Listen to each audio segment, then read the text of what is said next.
going on between my ears?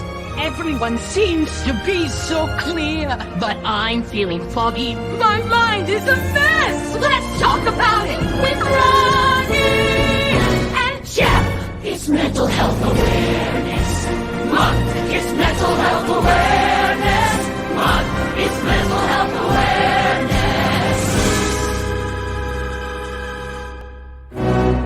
Month. All right, what's up? Welcome back to the Judgement Seesaw. Thanks to everybody who's tuning in on this lovely Friday morning. I've got a special guest here today, and Jeff Sanders.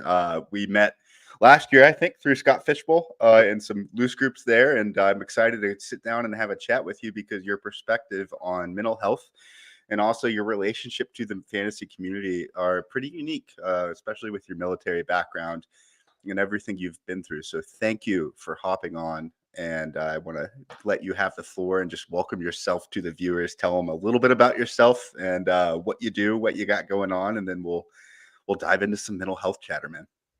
I'm smiling because as you talk about, the Scott Fishbowl and me being a Marine, everything, and like Tom Carson, a good buddy, Marine at Philly Live.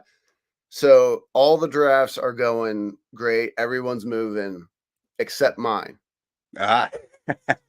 And we've beat this to all heck in the fantasy industry about slow drafts. All right, because I have 8 hours doesn't mean I need to take 7:59:59 to do the pick. Oh, I'm waiting for trades. Oh, that makes it okay. And they're probably baloney trade offers anyways. But I said something. I spoke up. I'm a Marine. I'm not really shy. And I said it as nice as I possibly could. And I was joking, like, can we get this thing moving here, guys? Like, what's up? And already in like the Philly Live chat, like someone was like, I hope people keep going fast so that guy doesn't have to say something this year or whatever. You were the resident drill sergeant to keep the draft moving along. Yeah. So that's awesome. Cool. I'm have so you back again this year. Sorry, I didn't mean to interrupt you. No, you're fine. How's your experience been with Scott Fishbowl? And shout out to Scott Fish and Fantasy Cares and all of them for putting it on. It's the number one topic this time of the year in the fantasy community. And then he got trending #1 this year. Yeah, that was incredible. I mean, I can't imagine when you like I'm building a business, so it's kind of like the same thing. And it's like that moment where you're like, I made it. And you made it because of your heart being in the right place.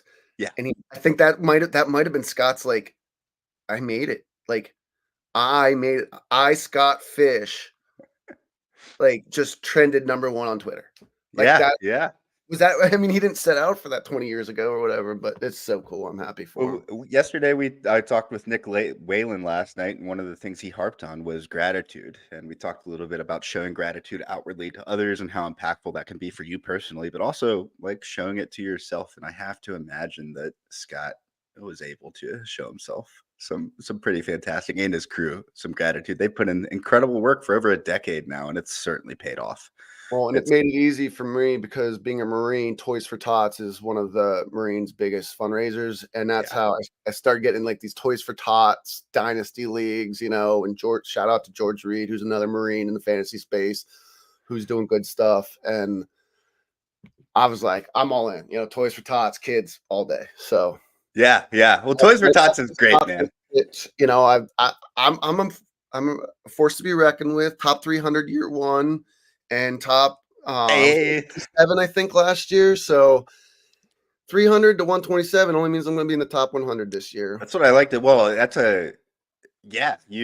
although quick math says you should be top 60 this time. Yeah, I'm a little nervous. I took the 7 slot because 7's my wife's favorite number, and I know where I want to draft in this. Back around the beginning or the turn. Assuming third round reversal. So I don't necessarily love the middle. But this thing's supposed to be fun. Yeah.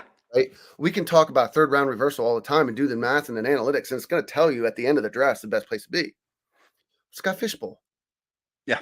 I don't even know. I know the guy came from Philly Live. I'm not even sure what pick slot he picked from. And then there's a lot of those numbers out there showing you where the slots have been. Someone posted in the chat. Some people have a lot of time on their hands. Yeah. There's so many analytic projects that go into tracking Scott Fishbowl. It's so cool. Thank you to those people because I'm not.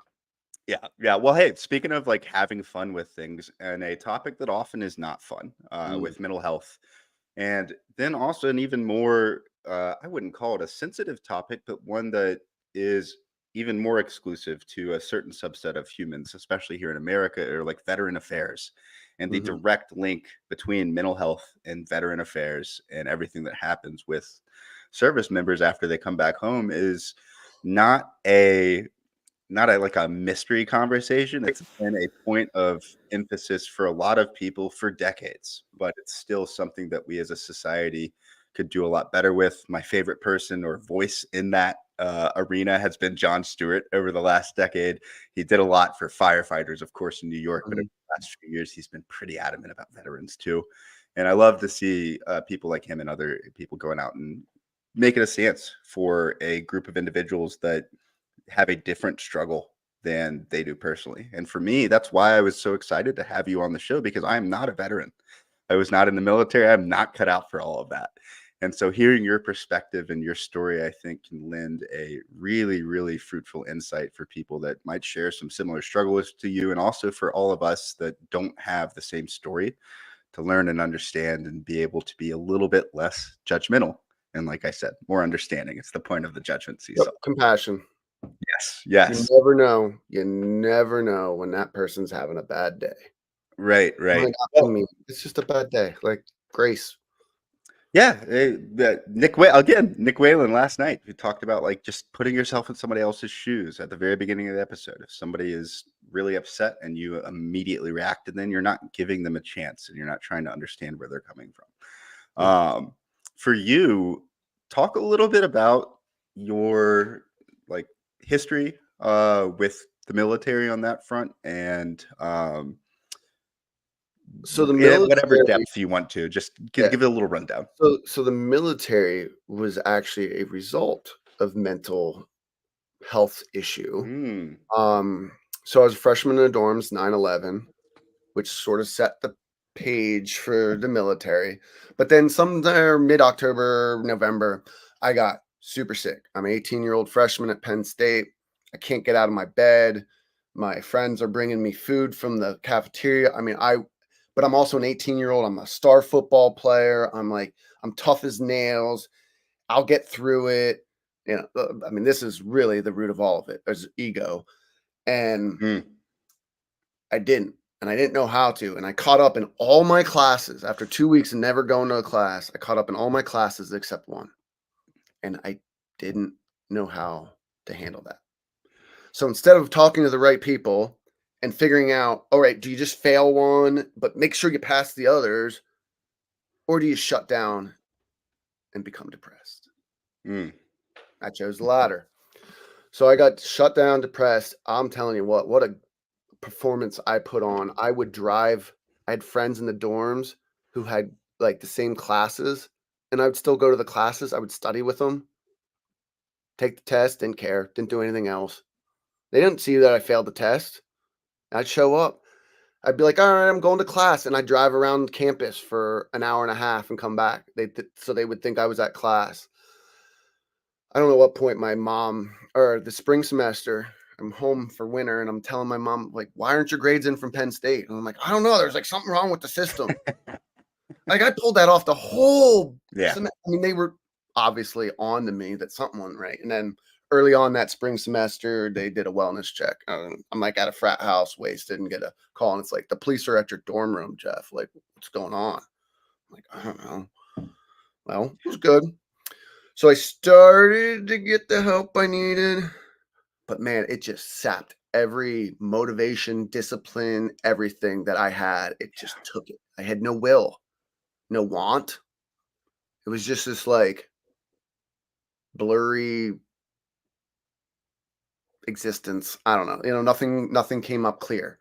And I was like, but I was raised good. I was raised, I'm tough and everything. I was like, all right, like, what's the best way to pull your head out of your ass on this? Like, I don't know. Maybe have it shoved down your throat. Because that's how I literally felt. I felt so broken. I was like, the only way I'm pulling myself out of this is if someone else just shoves it down my throat. I was like, who can do that? I was like, military. You Yeah. know? I don't come from a military family, and I was like, all right, what's the military good at? What am I good at?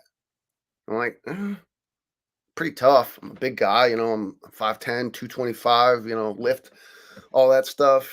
I was like, all right, well, okay, well, I grew up rough and tumble and boxing, and I'm thinking about all this stuff, and I was like, well, the Marines have the best reputation. And I was like, they're clearly the best fighting force, in the history. So do that.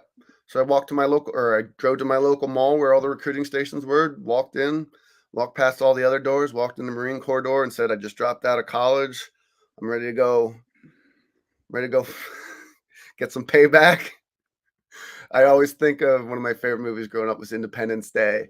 And when the guy flies the plane up the end and is like, up Yeah. yours, like that was me rolling out, Classic all scene. right, like you're gonna get some, and I'm gonna bring it. And my name is Jeff Sanders, signing like the bomb, like they did, back in the day, and when we were dropping bombs from airplanes and stuff. But Did you find that mental health, or not mental health, the military and the discipline and kind of enforced regimen was a benefit for you in helping you kind of recalibrate and get focused back on life? unbelievably,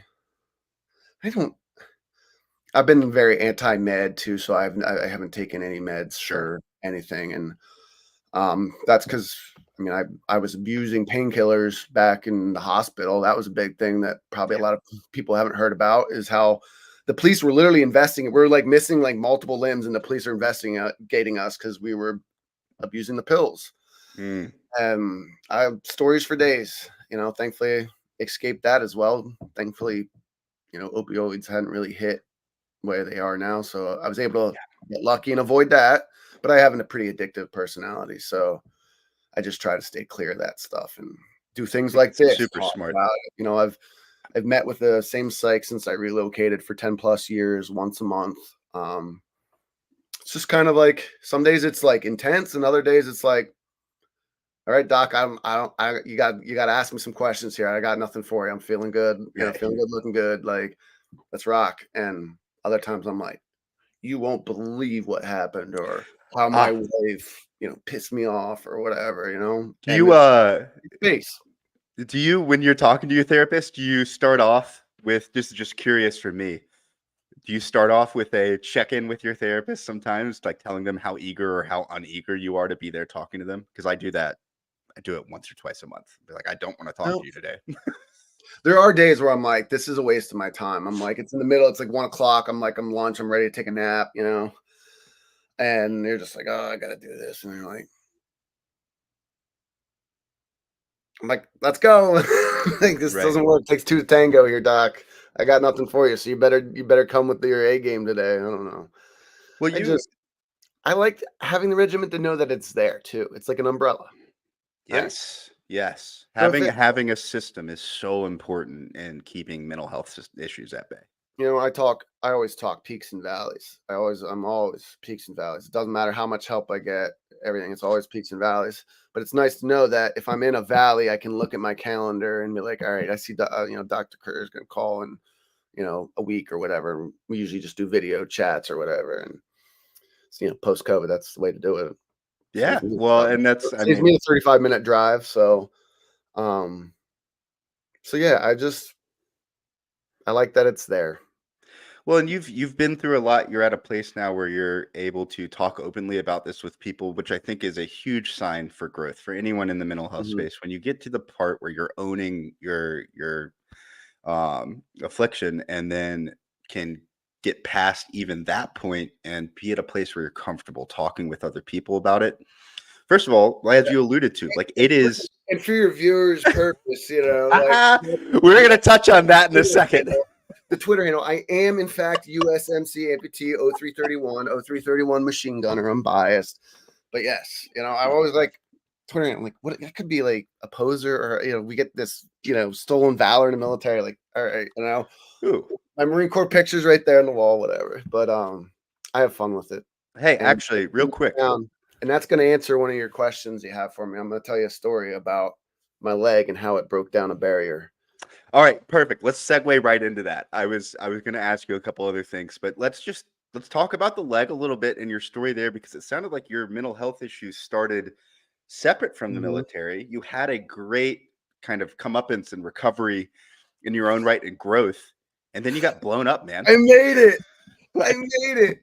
And then yeah, yeah. So how are you here talking in such good spirits after all of that? Like, what's your trick? What's the story? well, first and foremost, it's been 20 years. The first 10 I didn't know Jesus Christ, and the last 10 I have known Jesus Christ. Heck yeah. So that is first and foremost why I'm still here. And I realize that can be a hard thing to listen to or swallow, but as somebody who has suffered deeply, just like our Father and Son Jesus Christ, who suffered even worse, Yeah. the least we can do is pay him his dues. I don't know. I just I love it. I live for it. And I'm a deacon at my church now, and that's another thing with the military. Whenever I meet another believer who is like a grunt, like in it, like one of my best friends at the Y he's a Marine grunt with me, and I'm like, how do you know Jesus? Like we were, like he was in Fallujah, like we were as far away from Jesus as you could possibly be, and somehow we were lucky enough to find him again post chaos. So that's my first. And then along with that, I told you earlier I was arrested at 27 for alcohol, and I met my wife the next month. Wow. So Did you meet her? Did you meet her in rehab? no, I was the membership coordinator at a YMCA. Again, I told you Very I cool. work nonprofit. I have a heart. I've always my grandma telling me when I was 5 that there'd be one piece of cake and I'd cut it in half and save the other half for my brother. Would my brother do the same thing for me? Never. He'd I eat that wouldn't. damn thing and look for more. Yeah, I'm eating all But my it's cake. just always the way I've been. So it all kind of makes sense on like how I help, and now I'm like getting into this new space where I want to be vocal and I want to talk about it. But yeah, she came in, her roommate, she'd moved up from Malvern, Philadelphia area, and to State College to train for her 4th attempt at the Olympics. Um What yeah, sport? so quick humble brag. I'm married to 3rd generation D1 athlete, 4 Olympic trials, Pan Am games, What bad event? ass swimmer. She's a Wow. breaststroker. So it was actually intense. She thought the guy behind the front desk was like handsome and all this, and came on to me, and she was jacked. She's training for the Olympics. I mean, like, I love like I love it, but it was like intimidating. And she's like, Yeah. she would try to like work out close to me to like show off, but it was actually like intimidating.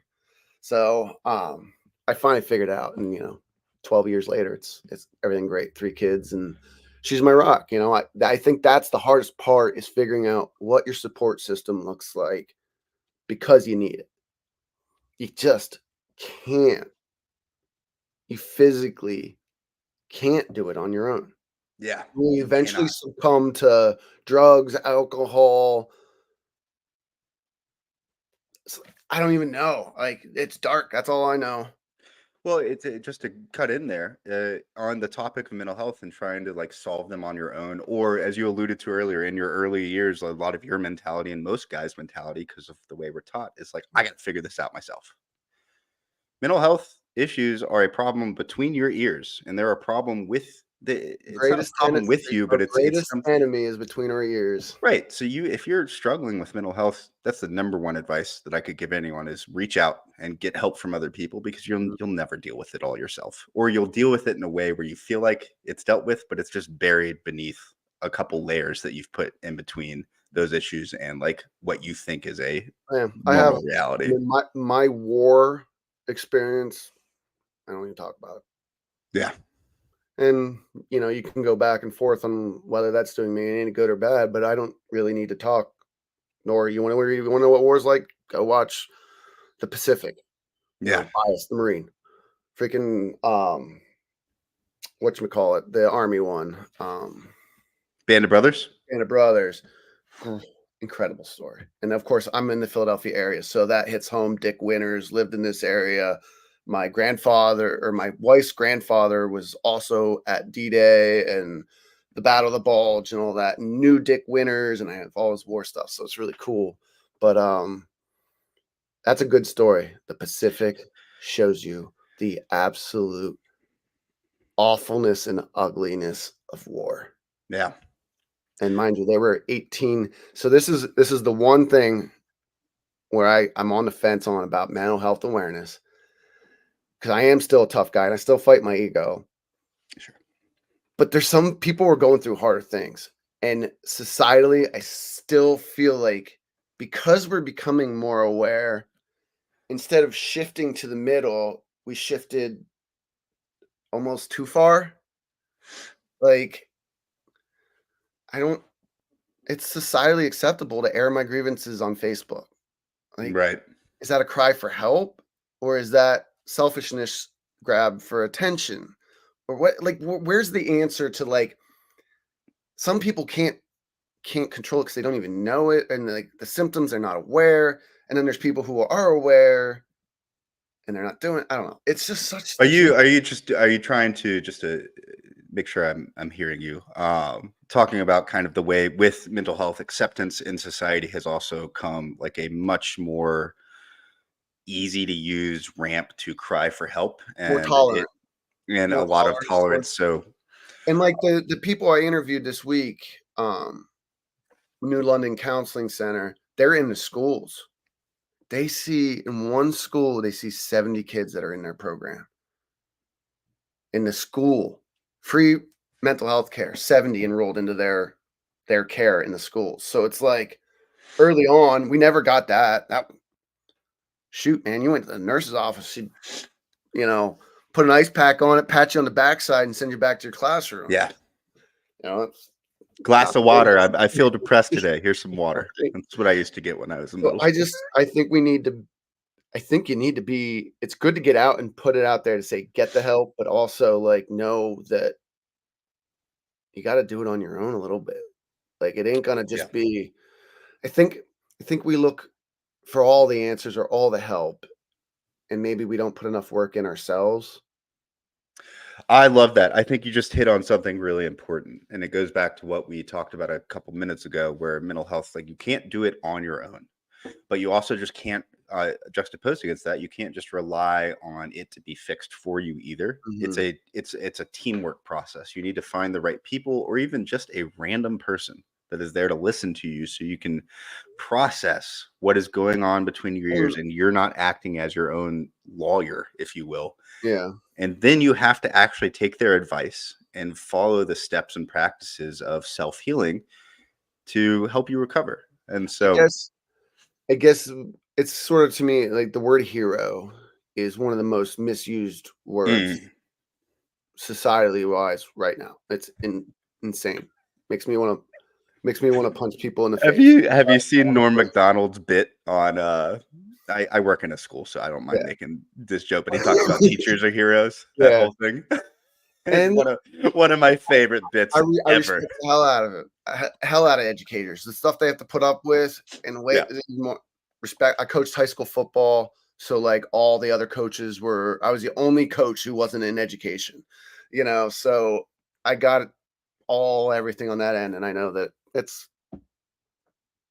a calling, I guess we'll say. Yes. Yeah. But compared to somebody that's out on the But front then the lines or other like a thing, firefighter, and it's a yeah, little run different. into a burning building, Yeah. you know, that literally running into a building burning, that is a hero. But PTSD, Yeah. everybody's got it. Interesting. The awareness is good, but everybody's got it. We could have PTSD over. I have PTSD this morning. Get this, I'm on the way driving. My wife and I got to go pick up our other car. And I pull out, and my wife screams, "Car!" And I slam on the brakes. And I was like halfway into the intersection, and there was a car perfectly behind her head in the center column. I never saw it. Mm. I have that perfectly ingrained in my head right now. It's a form of PTSD. Am I Yeah. going to post about it on social media? Am I going to talk to my therapist about it? No, it's fine. It was just an event. I can pick 10,000 events from my life. I had chicken pox when I was 5. I have PTSD from it. Look right here. There's a scar right here on this side of the nose. And that's a choice. That's a choice. So remembering all this, we have a choice to continue to sort of be the victim and I'm at the mercy of this, or we can be progressive and talk about it and move forward. Right. So I just, and then from a military standpoint, the Vietnam guys got none of it. They got nothing. They got spit Yeah. on. They changed their out of their uniform in public restrooms. I know I talked to a Vietnam vet who's handicapped and cannot use the handicap stall. You know why? Because it was the biggest stall. That's where they went to change because they had the most room to change out of their uniform. That the treatment was so bad coming home that the handicap restroom in a public bathroom to him represents being spit on by America. It's crazy. I at least didn't get that. I got the yellow ribbons and high fives and everything else. And they had to deal with it. And a lot of them have. Now, that doesn't mean they didn't suffer, but a lot of them have. So I guess my whole point of this is the woe is me. Be really careful.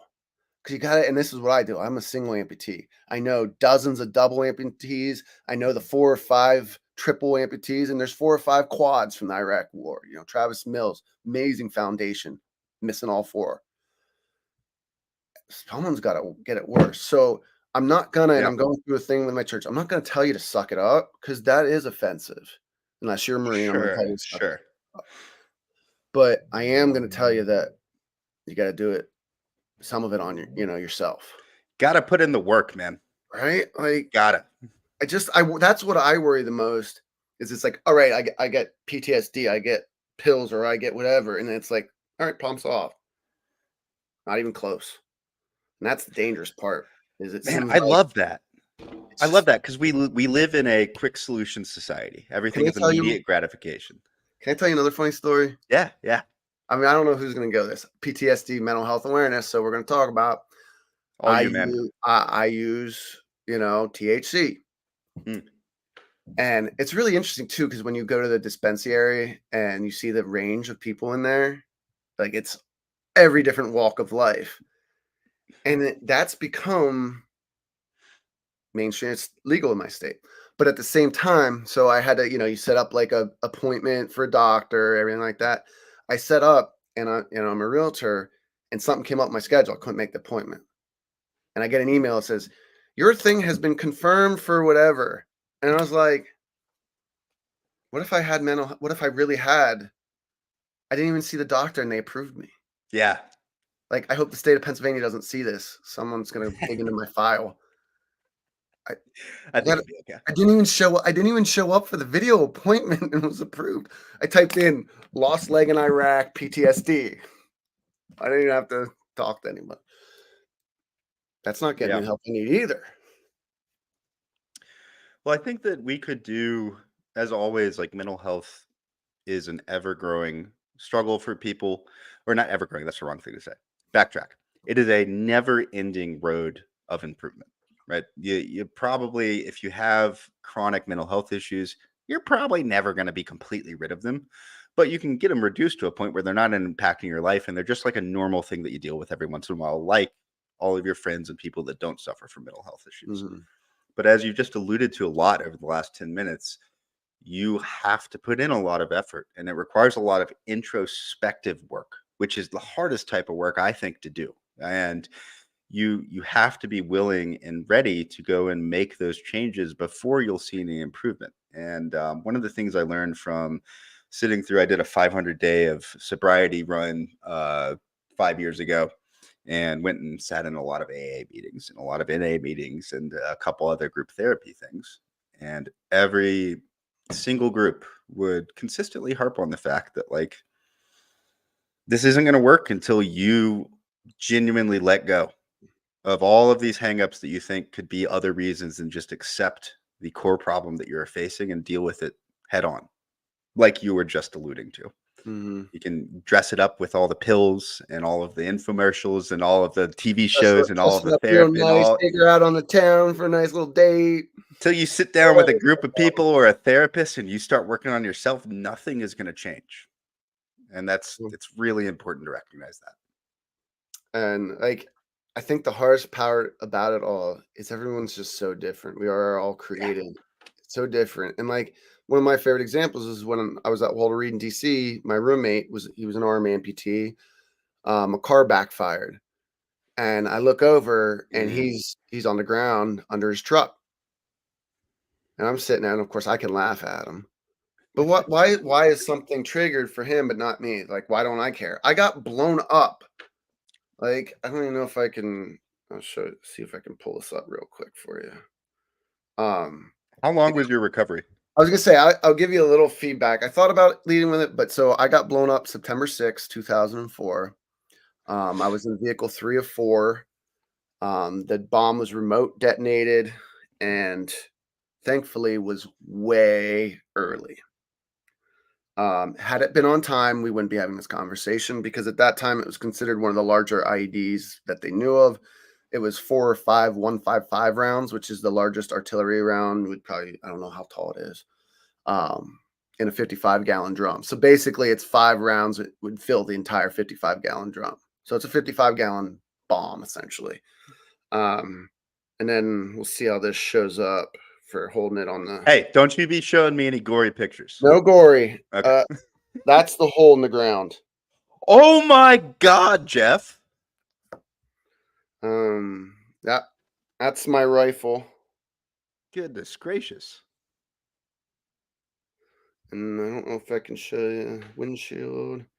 And then the ultimate good one, my mom with President Bush and Mrs. Bush. But yeah, it was big.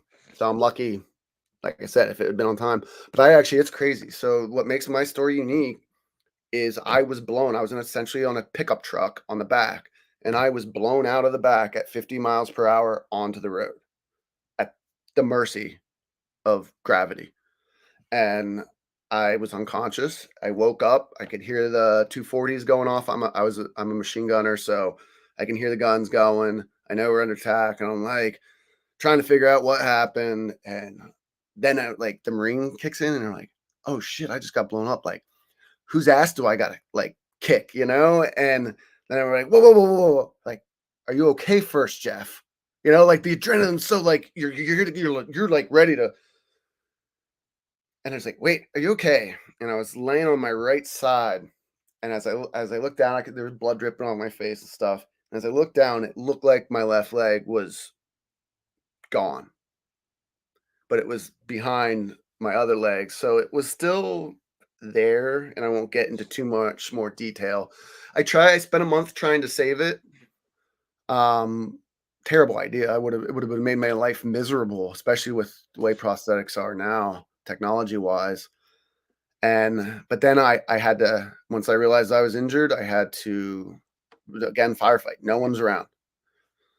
SOPs for a blast are you blow through. You don't stop by a bomb site, because they often do what's called a daisy chain. They put a bomb next to a bomb, blow one, wait to disable, wait for the help, and then blow the second. Right. Makes sense. And so they're all past me. I'm just laying on the road by myself, blown out of my Humvee. Wake up, realize, go through all those emotions, realize I'm in bad shape. I'm on the road, it's September, so the road's like cooking me like bacon. So I take my flak jacket off, slide it underneath me to create a barrier between the hot macadam. I took my blouse off, and then I had a med kit on me, but it's weird how you just naturally go with what you're saving your life, So I used the long sleeves of my blouse, made a twist, did the first twist down, took my bayonet, put my bayonet in, and then did a second twist over top of the bayonet, creating the T-handle to twist the tourniquet. And I'm shaking my head like I understand tourniquet procedure. I always joke. I said, I'm 1 for 1 on tourniquets. So if you ever need a tourniquet, I'm batting 1,000. So, I'm good to have around if they're needed. So, but I talked to them when they got back from their tour, and they said I was on the road for about 15 minutes by myself, just bleeding out and praying to God that I got to go home. And then we did, and a helicopter came, and the corpsman, they didn't realize I was missing right away. Because it's chaos. It's probably not their fault. And Rodriguez lost his right leg in my vehicle, and Bookless lost some fingers, thumb, took shrapnel through the left shoulder, a whole, all jacked up. So they're treating them and everything. So they're being treated. There's 2 Marines critically injured. They're being treated. We're being shot at. So everyone's fine, and all that chaos. And probably like maybe 3 minutes, they're like, all right, head count. And like they did a head count, and they're like, Sanders. Where the fuck is Sanders? And like that was like, and it's true because this is the chaos. I mean, there's nothing can prepare the chaos of a firefight. There's no movie. There's no like. If I had hair, it'd be stand up. The ping of rounds, the buzz of a round that's now turned into a frisbee. It has a different sound because once it's hit something, all that stuff. Just and he didn't realize I was missing, so I'm just still back in the road. So they actually, when they figure it out, Lance Corporal Fairchild, give him a shout out. When they finally, the firefight was basically wrapped up and they cleared the area, Lieutenant Richardella was like, I need someone to go. And apparently Fairchild was already like in the Humvee driving down to get me. And I remember it. He jumps out of the Humvee. He goes, is your back or neck hurt? I said, no. And that's the most important part. And any EMS will teach you that, it's to prioritize the injuries. And my leg didn't matter. Getting my ass out of there did. So he just picks me up in a fireman's carry, and everybody else is like, yeah, we were all like, because my legs just. Marshawn Lattimore. Which is hilarious. By the way, I watch every broken leg. I can watch those videos on repeat, and it doesn't phase me. Like Duke, like the Duke player 5 or 6 years ago. And then I always try to show my wife, and she's like, why do you show me this every time? I don't want to see it. I'm like, it's gnarly. It's the silver lining from that injury is you're desensitized now to sports injuries. And, I mean, military kind of does that too. I mean, sure, of course. I have a poker group I play with weekly that are all doctors, and nice. We talk about the sports industries, and they're like, they love them. I hate them. Yeah. That's an underserved area too. EMS, law enforcement, doctors, man, they see the stuff. Well, and I don't want to cut off your story at all. I know we're at times. No. I mean, I want to just for like 2 or 3 more minutes, real quick, focus back on your road to recovery from all of that. And do you think there are any different approaches or a different struggle that you went through the second go around? Because like we talked about earlier, you had 2 separate phases in your life where you went through like a recalibration from something traumatic. How did it differ? What'd you learn? What'd you try differently? Talk about that. Well, like I said, the root of all evil is ego. Yeah. Putting your ego in your back pocket, easier said than done. I don't know. I don't know if I have the right answer. That's okay. I'm one of those ones that basically ran into a brick wall. Like I said, 27, my parents had to bail me out of jail at 27 for alcohol. Fight, whatever. Let you know that I still got it because they had to set bail. But not my finest moment. The hard part for me, and I say it all the time, is like I don't know if I'd be here if my wife didn't show up the next month. I held a very good. I don't know. I go back and forth because I talk about the servant heart I've always had. So like I always knew, in when laying on the road, I turned to God. I laid there and I said, "Lord, stay with me. Lord, stay with me," 1,000 times until someone picked me up. So pick up the Bible. Be my first piece of advice. Well, be like me. Listen to K-Love. Music. It's the world's universal language, man. I went to Penn State for 15 years of in and out, 5 or 6 in, out, in, out, in, out. Again, peaks and valleys. It's a story. Thankfully, my VA care worker, whatever, I wasted $100,000 of the VA money at Penn State. I should have a free membership to their alumni association. And she stuck with me. So I finally, in 2016, got my degree, organizational leadership. Why wasn't that a degree before? All my books, I still have my textbooks. They're self-help books, active listening books. Like, how the disc profile, understanding how, like, I'm high D, like I'm coming with energy. It's not hard to figure out where I am on that. So match the energy, Yeah. because you're working with someone, you're trying to get along. Look at the podcast. If there's never anyone that's high and someone that's super low, because it's not going to work. Everyone's got to have like the same energy, the flow. You learn when, all right, Jeff's talking, so he's just going to keep freaking rambling. Like, I'm going to have to actually wait seconds of silence to interject. But so Jesus is one. Number two, tell someone. My hardest days, I tell my wife, ASAP. I don't feel like I'm having a good one. Just can you give me some grace today? Like, that way, when it's 10 a.m. and because I'm a realtor, so I create my own schedule. At 10 a.m. when I'm watching DVR, I don't want you to say, is that an income producing activity? That's not going to help me. Yeah. So I learned, I've been married 11 years. I've learned to tell her ahead of time, because what did I just go through? I just walked you through a scenario of escalation, and then I'm going to get mad at her for bugging me, but she doesn't know I'm struggling. But then she escalates back to me because I'm escalating to her. And the root of the evil is I just don't feel like doing life right now in this moment. I mean, Right. doing life, but in leisure of not giving a fuck. So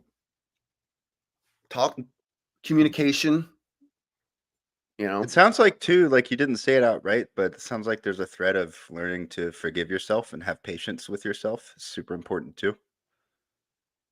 And she tells me, and she's like, quit telling me you're in a valley. Go call call Dr. Kerr. Like, get your ass out of the valley. I tell you that my wife loves me a lot more when I'm peaking, Yeah. So, Well, hey, man, that's hard. That's not fair to her. Gosh, man, the wives, the significant other spouses, like, it's tough for them too. Yeah. Well, and let's Oh, close on that. I mean, I think that first of all, your perspective. I know you said you were rambling earlier. I was captivated the whole time. You made me I choked up a couple of times listening to your story. This has been fantastic. So thank you for hopping on and sharing.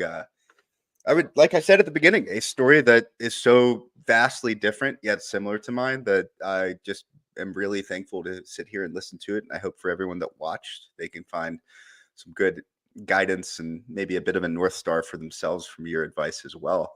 But speaking of people in our lives, okay, that is for anyone that's suffering from mental health issues. Nick Whalen talked about this yesterday. You've talked about it indirectly as well, but having gratitude for them and for those people that stay close by you through your ups and downs and through the roller coaster that people like us who have mental health afflictions tend to ride on, having a gratitude towards them and reminding them and being present in your thanks and holding them dear is I don't know. I think if we're baking it for success, that's like the sugar to the whole thing. And you never know when you could be that, and I'll close with a story. I said I had the story from the Y. You never know when you could be that. And I really like I won't push it too much. I probably won't wear one, but I love the ones where it just says on the back of the shirt, like, it's like, you are enough. So if you're following someone and you look up and you read the back of their shirt, you get a daily gratitude. I love it. Yes. On the mirrors, my bathroom mirrors, there's sticky notes on the inside with affirmations. So every day morning when I brush my teeth, I already know I'm enough. That's a great trick to share. Sticky notes on your mirror. What do you do every day? I hope you brush your teeth. So while you're brushing your teeth, read those affirmations. You're enough. I'm gonna take today by the balls. Like, I have, all these different ones. Military complacency kills. But the one thing I would say too is I'm a realtor, so I can transition any conversation to talk real estate when I'm amongst friends, colleagues, everything. It's a skill, I want that. You don't be a secret agent. It's the same way with the mental health stuff. For instance, I heard you talk about your run or whatever, 5 years of sobriety run or whatever. So 500 days. Don't give me too much credit. Yeah, or 500 days. But yeah, I'll give you a ton of credit because that's something I have my own struggle with. But he just mentioned sobriety, and that's it.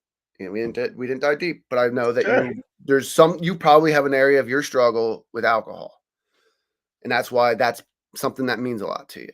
So it's kind of like just with a real like being open, talking about it, and just be like, oh my gosh, that time even before the Marine Corps when I had depression, like man, that was almost as bad, and it's just a friendly conversation. I'm open about it, but I just dropped a major bomb that said, hey, I've suffered with depression, and the person, it might just be a general conversation. You know, I lead my men's group at church. You know, we're just men from all different walks, ages. Like we all have different things. The old guys have already gone through it, so they can teach us. And then we're going in all the stages. The more resources you can get, so talk about it, because you never know in that conversation about Love my that. depression when I was 19. It could be a friend and their kids going through it. Like, how did you handle it? I'm like, I don't know. Sign on the Hey. dotted line, you know. Yeah. But and I Well, get, and that's why I had you on the show. You nailed but it. You keep saying you got to talk to people. That's why we're doing so this series. I was a membership coordinator of the YMCA, and they have healthcare memberships, you know. So like you're over 65, Silver Sneakers was one of the programs. You get a free wine membership. So this guy comes in, and he is just a miserable son of a bitch. I mean, I never saw the guy smile. He didn't. And he knew he had a free membership, but he didn't know what to do with it. It's like, well, it's free, so I might as well do it. And he just sit in the lobby, and he's just miserable. Like, there's times where I'm like, do I have to ask this guy to leave? Because he's just bringing down the whole mood. So one day, I'm finally like, sir, I'm like, one of the classes was going on that's very popular for older people, and I was like, can I show you this class? I'm just trying to find something for this guy to like use it so it's actually enjoyable. And I just walk out behind the desk, and he stops, looks down at my leg, and he said, service? I said, yeah. He goes, glad you made it home. And then he started talking, and he never shut up. Every time after that, he came into the Y, he'd sit at the desk almost annoyingly, and we'd talk for 5 or 10 minutes. He's a Vietnam vet that didn't talk to anybody, didn't And have then you anybody became around. that guy. He was miserable. He was miserable. He had no one. And he didn't have anyone that understood what he saw. And I don't understand what they saw in Nam. I got to ride around in Humvees. Yeah.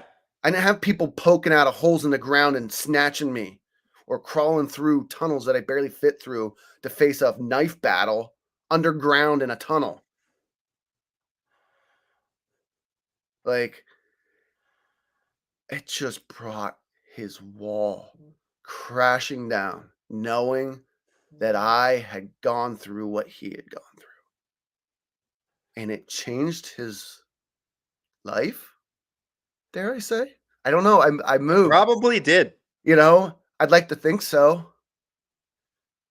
So if you're struggling, I've always wondered, if you're struggling, like why make other people's days miserable? Try to just pick somebody else up so they don't, like, it's weird. And we are negativity. Ugh.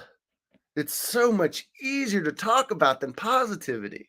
Yeah. Even I remember boot camp when we're on the rifle range, PMAs, positive mental attitude. That's where it starts. There's still a choice. I'm broke. Like, I'm broken. Physically, emotionally. But, you know, I put my big boy pants on every day. I know I have my meeting every month. I know I have to communicate with my wife. I'm hopping on this, which she may not even understand fully. You know? But this isn't me. I'm not in the fantasy space, but I'm someone who cares. I love fantasy. Hey, you're in the fantasy. I will talk fantasy football all freaking day. Now, I love it because it's just like mental health. There's different spaces for everyone. Dynasty and basketball, and I get setting a lineup that I don't have to worry about. I want to send trade offers. I want to wheel and deal. I want to do dynasty. Like, it's so funny because people are like, "Oh, I did 700 basketball teams, and I don't have to worry about my lineup." You know, and I'm like, what league did I forget about this week? You know, and then the group chat, yo, Sanders, like your dude's in your starting lineups on a bye week. I'm like, oh shit, forgot about that one. And learning it's just fantasy. that there is a such thing as too many leagues, and that it takes your time away from the people around you. So be careful about that too. I did a fantasy football survivor draft league this past year and got introduced to this whole Discord space that I didn't know existed.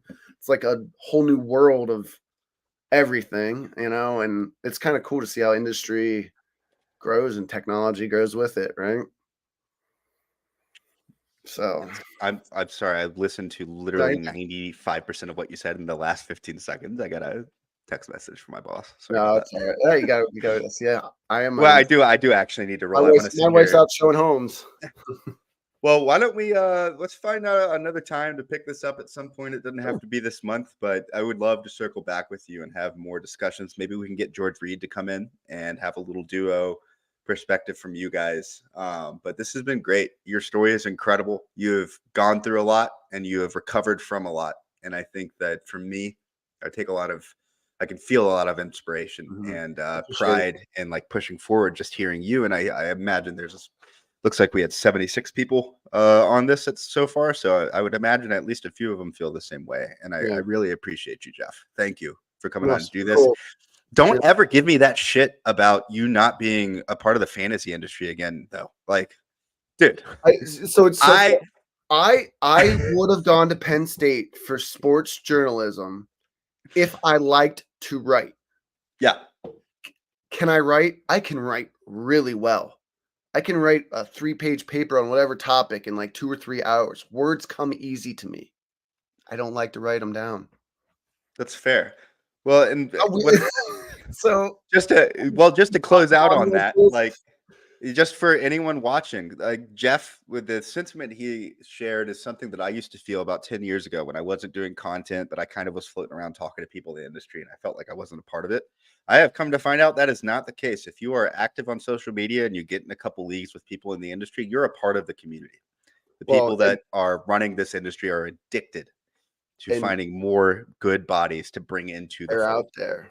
Yeah. I love the kids. I love like the 18-year-olds that are like grinding and like it's like, hey, shout out Hutchinson Brown. After their homework's done, they're at like 8 p.m. breaking down draft film last week. Like, yeah, it's incredible. Dynasty draft rankings before the draft happens at 8 p.m. from their bedroom. It's a great industry, and I think that the fantasy industry too has done a great job embracing mental health more and more as the years go by. And so to close, I'll leave you with this, Jeff. The Judgement Seesaw.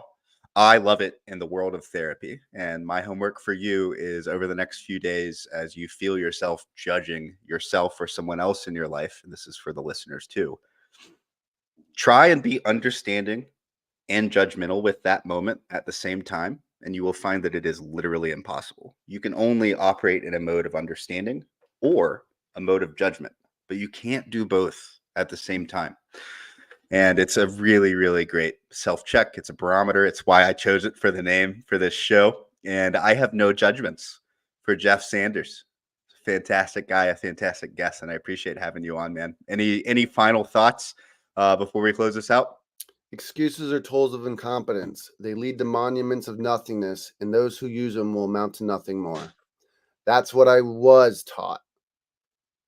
Now, I'm still not a fan of excuses, but mental health kind of, and that's what I sort of talked about earlier. Don't make it an excuse. Like, yes, you do have something wrong. Don't hang your hat on that as an excuse. Please be proactive rather than reactive. I've taught every kid I've ever coached, my own kids, life is so much more easier. In the hindsight 2020, it's the same saying essentially. Being proactive rather than reactive. It's way easier. Yeah. Way easier. Don't use it as an excuse to do nothing. Use it as a reason to do something. I like it. Well, with that, sorry. No, it was funny. I'm trying to close the episode, Jeff. I hear you. So Hugh Douglas on WIP the other day said, because Joel Embiid was blaming Knick fans. There's too many Knick fans at the Sixers game. And he said, guy calls and he said, you're putting all this on Joel Embiid. Like, these are the reasons why Joel Embiid's, making these excuses. He goes, have they lost a touch in reality with what what excuses are? He's like, reasons are excuses. So it was just really funny how like that. Yeah. So we can reasons, excuses, whatever. They're all right. But as long as you get to the heart of the problem, you'll be all right. I agree. Well, I love it. We did not put your Twitter on underneath for the headline in here. So I'm Okay. going to add it into the show notes. Go click the show notes. Follow Jeff on Twitter. Tell people real quick in case they're watching what your At is. what? My Yeah. Twitter handle at USMC amputee 0331. There we go. All right. Raw. That's Jeff Sanders. I'm Ronnie Evans. This is Good Guy AI. I'll be back tomorrow with another guest. And in the meantime, keep your spirits up. And if you're feeling down, reach out to someone. Hey, thanks for what you're doing, Ronnie. I really appreciate it. It's really Thank great. you, man. Appreciate you. All right.